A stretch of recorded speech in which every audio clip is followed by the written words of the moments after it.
It's time now for a look at the latest in local news. In the news, the Wayne County Chamber of Commerce hosting a quarterly membership luncheon today beginning at 11 a.m. at Captain Joe's Seafood Restaurant. The title of the event is The State of Agriculture. Guest speaker today, Adam Bellflower, the State Affairs Manager of Georgia Farm Bureau. Once again, all this taking place today at Captain Joe's from 11 to 1. Chamber already getting ready for their annual Eggs and Issues breakfast. That's scheduled for Thursday, January 9th at Coastal Pines Technical College. Wayne County's local delegation will preview the upcoming Georgia legislative session, which will take place in Atlanta. Guest speakers that day will be State Senator Blake Tillery, Representative Stephen Meeks, and Buddy DeLoach. Then begins that morning at 8 a.m. Tickets are $30 for chamber members, $40 for non-members, and they're taking reservations at this time. Everyone's invited to come here from our local representatives.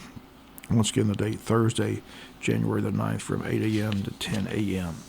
Governor Brian Kemp told state lawmakers yesterday that he plans to present a state relief package for Georgians hit hard by Hurricane Helene to the General Assembly as soon as it convenes in January. Kemp says it will include both budgetary and legislative components. Says he looks forward to the full support of both chambers and quick actions that the people of Georgia deserve.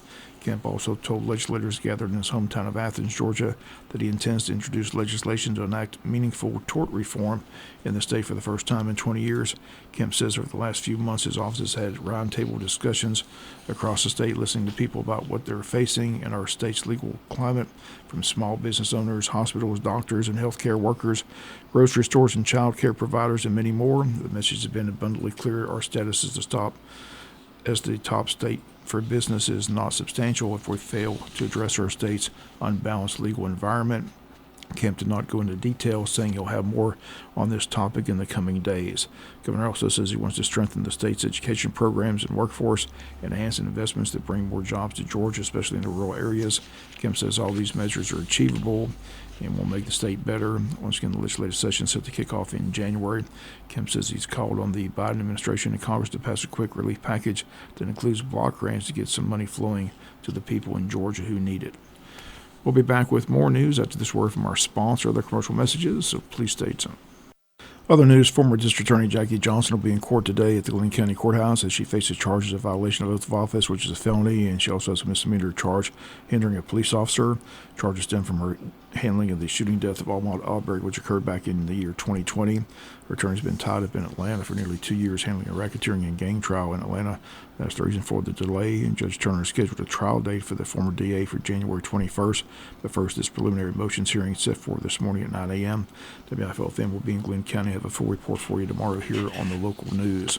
Wayne County Community Blood Drive set for Monday, December 16th from 1 to 6 p.m. Sponsored by the Jesup Shriners Ladies Auxiliary. They should please visit redcrossblood.org, enter Jesup to schedule an appointment. Again, that's taking place Monday, 1 to 6 p.m. at the Calvary Baptist Church Gymnasium, a community-wide blood drive. Again, everyone's encouraged to give the gift of life, a pint of blood. We'll be back with some final news notes after this word from our sponsor, the commercial messages, so please stay tuned. Final news, City of Scriven getting ready for their Christmas parade set for this Saturday at 4 p.m. After the parade, the city will be hosting their annual Christmas in the Park event at the Scriven Ballpark. Everyone's invited. Pictures with Santa will be available. The city once again providing the snow for everyone, and all that's taking place this Saturday in Scriven, Georgia. Once again, the lineup for the parade begins at 3. The parade gets underway at 4 p.m. Need more information, simply contact Scriven City Hall at 912-579-2211. City of Jesup this Friday hosting another downtown event with free carriage rides in town and an opportunity for kids to get their picture with Santa and Mrs. Claus. Also, the Grinch will be on hand for pictures. Also, Friday, kids will be given free Christmas books provided by Wayne Family Connection. They'll also be providing hot cocoa and cookies. Once again, the event begins this Friday at Bland Park around 6:45 p.m. Everyone's invited to attend. And the City of Odom having a Christmas event. It's Christmas in the Square. It's set for December 14th from 5 to 10 p.m. They ask that you join them for Christmas in the Square at 312 West Railroad Street in Odom, Georgia. Activities include inflatables and decorations, hot chocolate and snacks, lighting of the square at 6:30, pictures with Santa from 6:30 to 10, special performances by Call to the Dance Floor, Odom Elementary School Choir, Kylie Kersey, Kinsley Kersey, Kelsey and her sisters. Again, they ask you to bring your friends and families to a brand new Christmas experience in Odom, Georgia. Once again, the date, December 14th from 5 to 10 p.m. That's going to do it for latest in local news. Sports comes your way in a few minutes. Bob Morgan, have a great day.